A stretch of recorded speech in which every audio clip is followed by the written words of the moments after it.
Okay, there you go. Hi. Okay, mute off. Hi. Receptivity is horrible around here. Yeah, you know what? I was telling everyone, I said that ever since they burned down that 5G tower that was in your neighborhood, that was about 3 years ago. That's when your Wi-Fi like has been dragging, right? Yeah, and the other thing, they blew up, literally, physically blew up with a bomb the AT&T headquarters in Nashville. So it wasn't one tower; it was five of them. Somebody said they were causing COVID-19. Somebody literally blew up AT&T. Yeah, in Nashville, downtown Nashville, big bomb. Oh my god. Nobody got hurt because they got wind of it and evacuated. What? They was going to blow it up with the people in it? Well, it was early morning. It was dark. I don't Wow. know. Well, Then, but nobody's been caught. But apparently, the same group was contending that why they burnt down the new 5G towers, several of them, was because they caused COVID-19. wow. So some crazy conspiracists. Yeah, they published that, but they haven't caught anybody yet. Right. Well, okay, so today we spoke earlier about some of the stuff we want to talk about. So, but I wanted to start off, of course, with Memphis news. And I mentioned to you that Drake, the rapper, he received the key to the city of Memphis. And I'm like, well, why would Memphis give him the key when he's Canadian? And you said he has family from Memphis? Yeah, he's always here. His father hangs around a lot, and he has lived here. But then there's Drummer Boy, Gorilla Zoe, me, a number of other people that haven't gotten the key to the city, and some notable people. Mm-hmm. So it says So, that so fans were saying, wait, isn't he from Canada? So fans exclaimed then when they saw Drake receive the key to the Memphis city. Specifically, he got the key to Shelby County, where Memphis is located in Tennessee, from the chairman, Michael Lowry. Of course, Michael, yeah. is it, what is it, Yeah, Michael? yeah, his dad used to be a newscaster with one of the TV stations around here, and then he became a city councilman. Okay. So it says, Now, yeah, it's, but yeah, it isn't done right. well, it says other people have more fond reaction to this news, expressing their happiness at the clip of the meeting, which recently surfaced online. Regardless, those were flooded by others saying the Toronto rapper doesn't even deserve the honor, despite how some of his extensive catalog represents the city's impactful musical history. Another rapper, Little Yaki, chimed in with a comment on DJ Academic's post on the matter, laughing at Drizzy's shirt that reads "The Famous Cousin." Um, Drake gets love from Memphis. It doesn't say that he's related to somebody. Well, yeah, he's not. In other words, I was not born in Memphis. I'm not a native. I didn't get birthed here, but when I was a grown man, I chose to move here more than a half century ago. So it is what it is. But I mean, why did Or literally a half century ago. I wonder if he donated money to an organization and that's why they gave him the key. I have no idea because you can't tell what the hell this city council or the county commission is up to in Memphis, Tennessee, Shelby County, Tennessee. There is no telling. And right now, we got a thing here that is really interesting. We got a big furor with the Board of Education where people have resigned and a member of the board resigned and is alleging corruption in the awarding of contracts, which is something I've been saying. I guess I need to hook up with her. And then there's this other thing, too, where we have a member of a prominent political family who's on the county commission who seems to have approved and introduced an act of legislation to spend $450,000 with a certain business And it turns out he got a $45,000 consultation fee from the same business that he sponsored the bill to buy almost $500,000 worth of merchandise from. So the FBI serves an early morning search warrant on his house, father's house, and the newspapers are saying they're investigating the ethics violation. But then again, the FBI does not investigate state matters, so there's something else going on. I won't talk on it right now, but I suspect I know what it's about. Now, all kinds of stuff going on around here, and it's hitting the fan, and we've got, depending upon how you read the statute of limitations on the thing, we've got between 12,000 and 28,000 untested rape kits going back quite a few years. And we had somebody that was previously the elected attorney general, district attorney general around here, who was held to be the most corrupt in the United States. Now, be that as it may, the city council assumed the responsibility of testing the kids for the county. Where that logic goes, I don't know.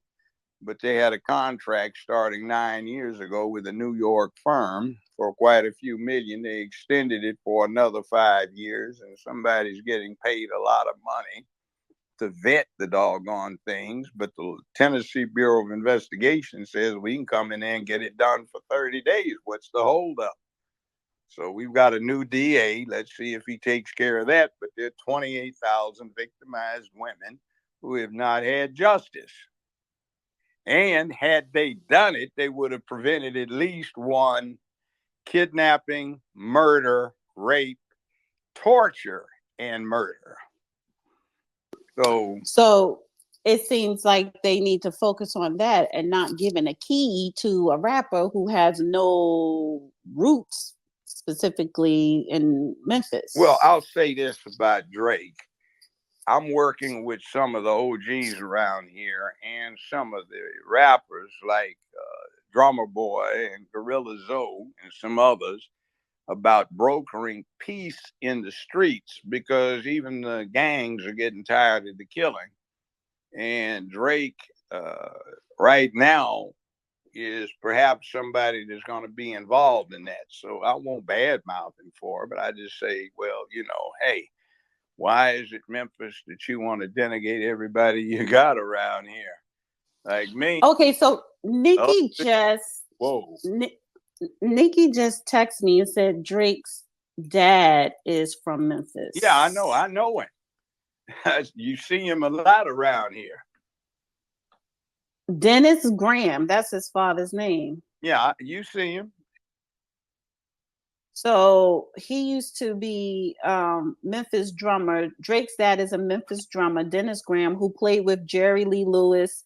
His uncles include Sly and the Family Stone, bassist Larry Graham, and late high rhythm guitarist Maboon Teeny Hodges. Okay, so Drake's father is from Memphis. That's what I said. That he makes got sense. Family in Memphis. Oh, okay. So why didn't the damn article just say that? That's because, baby, I've been telling you, the journalistic thing these days is screwed. They don't even know how to write a headline.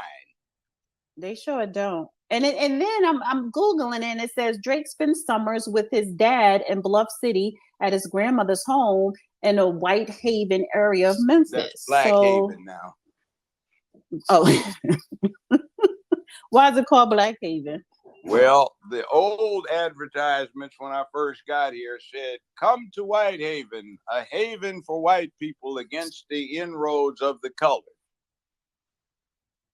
And now it's Black Haven because that's all you'll find out there.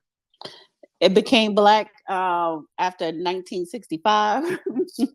Well, it became black after 1970 something. I lived out there for a while. I saw it change. Now, is it crime infested or? Yeah, it is. I mean, it's all the white folk a nice area, but it's full of trash, potholes, and the city, instead of spending its money on maintaining its infrastructure has been giving it away. And Memphis, unfortunately, probably is one of the most, if not the most, corrupt city in the United States. There's more crooked, underhanded, under the table theft and chicanery going on here than you can imagine. It's very bad.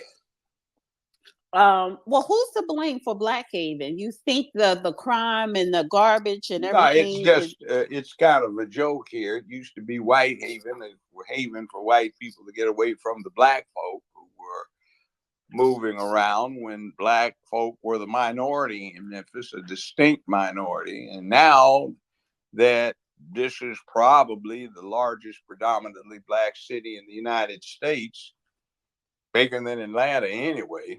So yeah, but it becomes almost, you go to Whitehaven and now that's all you see is black folk. No, but who's to blame for the deterioration of Whitehaven? Well, the people that live there or the city? One thing, ineffective leadership, where the leaders get in there and they don't advocate for the people they represent. They do it for something else, though there are exceptions. And the other thing is just the plain crooked nature of Memphis city government. It's corrupt. Mm-hmm. Right. And things get done not because they're good for the city, but because for the vested interest, they're good. And they always manage to ensure that those who vote for such things get something back. I want to stay in Memphis. I mean, not Memphis, in Tennessee for a bit.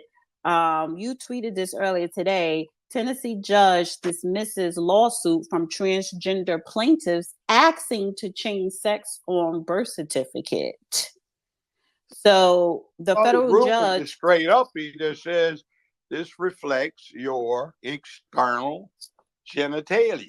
Do you have a penis and testes, or do you have a vagina? Right. It says the federal judge dismissed the lawsuit filed by a group of transgender plaintiffs asking the state of Tennessee to allow them to change the sex on their birth certificates. The plaintiffs were looking to overturn the 1977 law that generally does not allow people to alter the sex designation on their birth certificate. They are. Mm-hmm. Let me tell you what the pragmatic consideration is. There's an armed robbery in progress on such and such and such and such. Helicopter is en route. Advisement units 15 through 27 there. They have the suspect vehicle under surveillance. Description: 3 male blacks or 1 male white, 1 male black suspects. Okay. Now, if you let these characters do what they want to do, how are you going to make an identification? You see, there's some fallout to all of this stuff. Everybody wants what they want without a damn being given as to its impact on the rest of the people. Now, if you want to say this the way you say, it's like, okay, I just snuck across the southern border. So I always envisioned myself as a citizen of the United States. So let me change all the documents so it says natural citizen of the United States instead of somebody who snuck across. See how that goes? Yeah. Or how about this one? I'm not black anymore. I decided that I want to be white. I identify as being white. Therefore, I am entitled to have my records reflect how I think of myself. See where that goes? I mean, freedom of speech, but realities? Nothing wrong with being whatever you want, but I mean, there's an ID thing. What are you?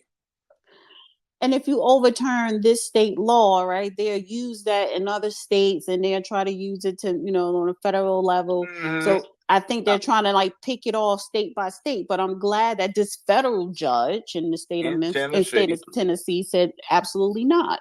Now, this is Sixth Circuit. So those other ones are in a different circuit. It's going to wind up in the Supreme Court. That's an automatic when different circuits have different rulings.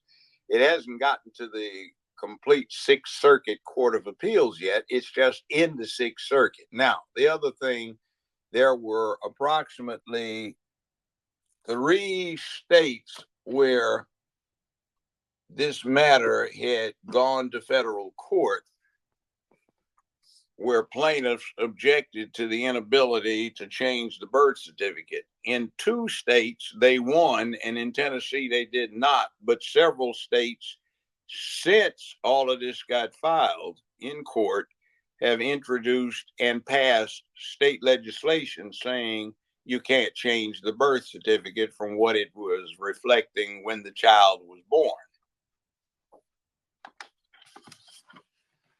So that's kind of a backlash. I mean, it was brilliant politics to get in place what they did, but the people have a right to object to certain things, just like other people have a right to posit certain things. So it is what it is.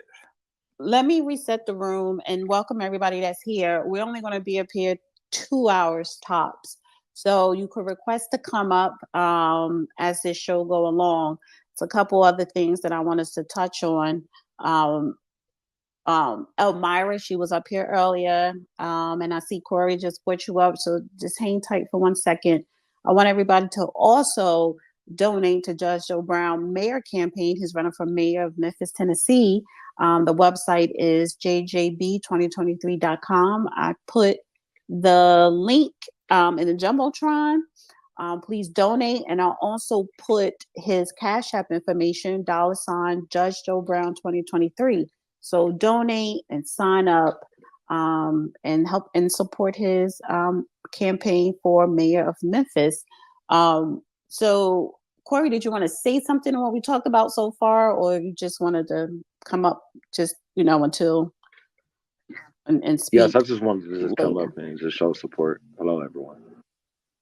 Hey, all right, well, stay up, and because we're going to hit a couple of more topics, so if you want to chime in on other topics, please do so. Just raise your hand when either one of y'all want to speak, and anybody else want a request, please do so, because we're not going to be over 2 hours, I guarantee you that.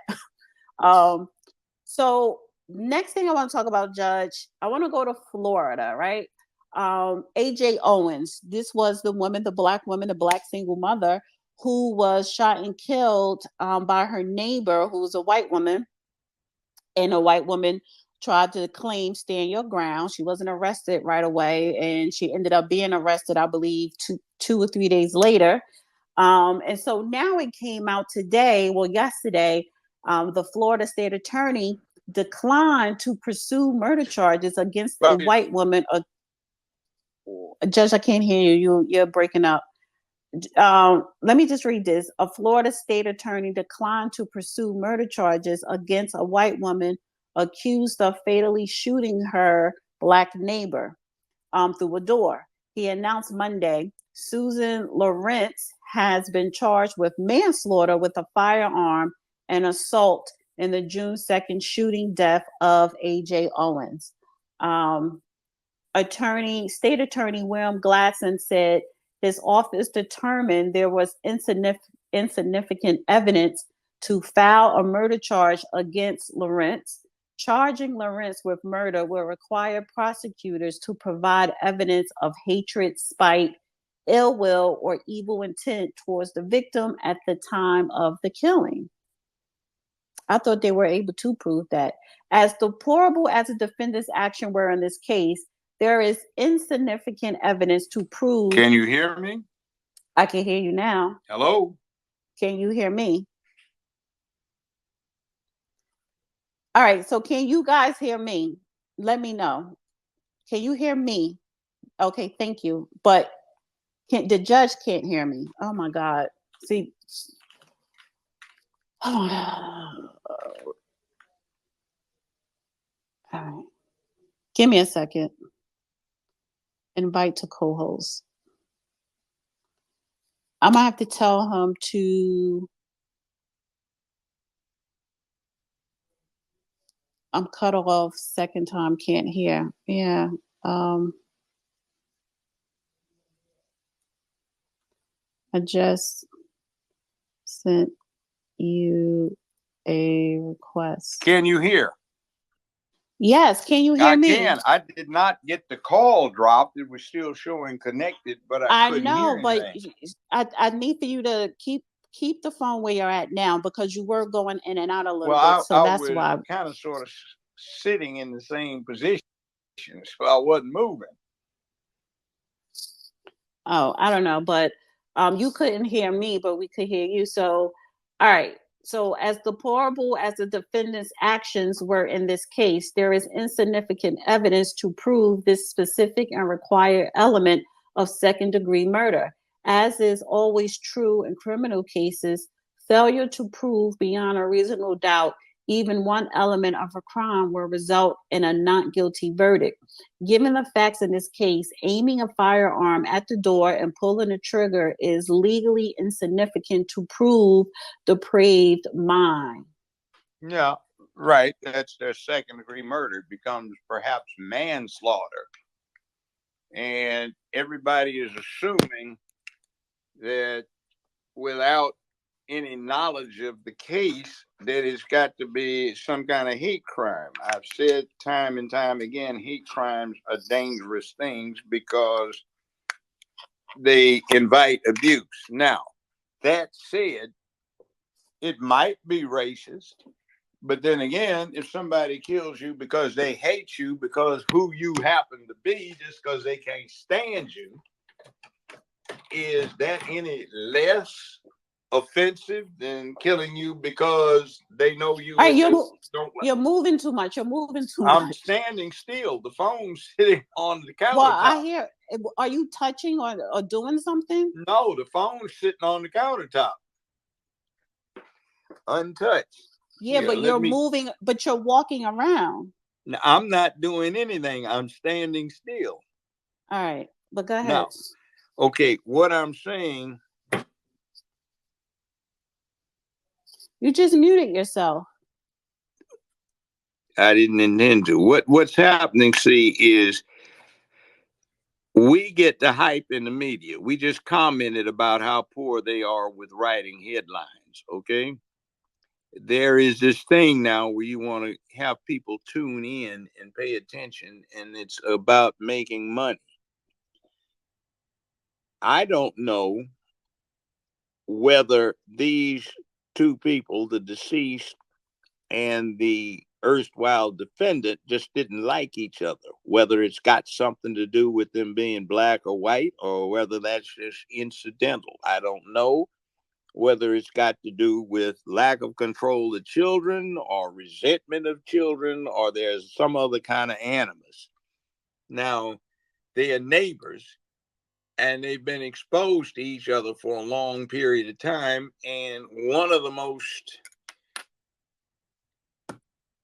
unavoidable crimes is homicide, when two humans have at it for one reason or another. It can be a physician, it can be a judge, it can be a preacher who does the shooting or who gets shot. It can be a jilted lover.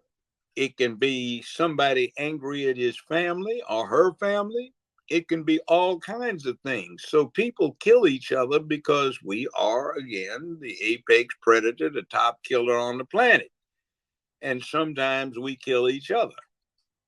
So I would say this: be patient and see what happens.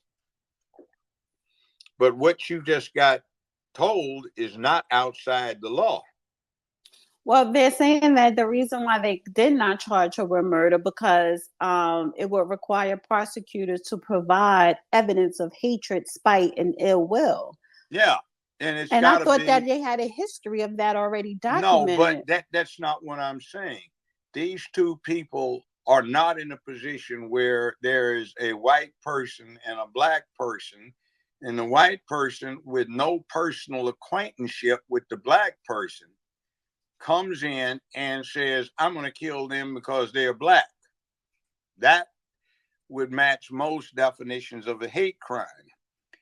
If it develops that two people know each other, one of whom is black, one of whom is white, you have to say, well, the fact that one of them is black and is the one that died, that's circumstantial evidence that it was a hate crime. Now, what's circumstantial evidence? Let's supposing that you're in a meeting in a room and you can hear thunder and lightning, and when you go outside, the ground's wet. Well, that's circumstantial evidence that it rained. But if there's any other reasonable hypothesis or theory or something that could have happened, you have to reject that. Let's supposing that when you make the conclusion it rains, you find out there was a local movie production company and they had gotten a hold of some fire hoses and they were trying to generate the illusion of rain. Well, that's an alternative explanation, so you can't say it rained. Now, when you say this person's black, the victim, this person's white, and they had an animus, that must have meant it was a hate crime. But maybe it's got to do with something else independent of that. And they have to prove beyond a reasonable doubt that the factor would be exclusively based on race and not something else. And the fact that they are long acquaintances with a long-standing animosity would also raise the reasonable possibility that it's just simply they can't stand each other for a number of reasons. So honestly, I've seen this work out so many different ways, like watching the press frothing at the mouth when the jury has a question during its deliberations and they think the defendant needs to be executed, and the jury comes back with a question. Your Honor, if we think the victim deserved killing, do we have to convict the defendant? Ladies and gentlemen of the jury, the court directs you to please refer to your written instructions contained in trial jacket number so-and-so. Please retire and continue your verdict and deliver such verdict as truth and justice dictate, so long as it does not involve violence to your individual consciences. Please retire. Thank you for your time. Now, see, that's the way it works in the real world. So we don't know enough about this other than what we've had reported to us by an unreliable press. So quit getting triggered and just be patient. Things like this happen all day long, all over the country, and there are probably hundreds of these cases pending, very closely proximate to the facts here. I know this kind of case was typical of most of the homicide matters that I experienced being brought up in a criminal court, either as a defense lawyer or as the presiding judge. So patience. So manslaughter, you saying that is the correct charge? Manslaughter is generally defined as a homicide committed in the heat of passion based on provocation sufficient to cause the defendant to act in an irrational fashion. Second-degree murder in common law is defined as a homicide committed as an act of passion produced by provocation sufficient to cause, and this is the difference, an ordinary and reasonable person, not just the defendant, to act in an irrational fashion. How many years would she probably get with manslaughter? It depends. In Tennessee, the minimum sentence is 3 years as a range run standard offender. Manslaughter carries a range of punishment of between 3 and 6 years. If you are a first offender with no prior criminal record, by law, you're entitled to judicial diversion, which means you complete the probation period and your record is expunged. Okay. Liam, you had your hand up, and then after Liam, I'm going to go into Jalen Walker. Go ahead, Liam. So good to be back. Having a good time. Thank you for inviting me, Dana. Good to see you, Your Honor, Judge. It's good to see my friend Corey B. from Los Angeles, the sexiest man in comedy. I'm curious about the range of sentences. You mentioned Tennessee, the minimum sentence is 3 years. And I heard what you said about diversions. But if you're sentenced to 3 years, does that mean you serve 3 years? What are the timelines for parole? For a 3-year sentence in the state of Tennessee, it's presumed fit for probation, which means you're not supposed to serve this whole time. Generally, if you're in one of the big cities, there's a contract with the local workhouse or county jail, so you do not serve the sentence in the penitentiary. You serve it in the local facility, which means you're still subject to the control of the trial judge. If you get sent to the state penitentiary, which happens if you are in a small county, sparsely populated county, you go to the Department of Corrections, you have to meet the parole board, and that's it. But if you are in a larger county like Davidson County, where Nashville is located, where Chattanooga is located, Knoxville is located, Memphis is located, then what happens is you go to the workhouse or the penal farm, and you may apply to the judge for suspension of remainder of sentence. The judge has the opportunity of what they call split confinement, which says a specific period of time, either designated by time itself or by a specific release date, is to be followed by so many months of probation, with a probation scheme that is designed to rehabilitate, or once you have the authority, do some social engineering and get somebody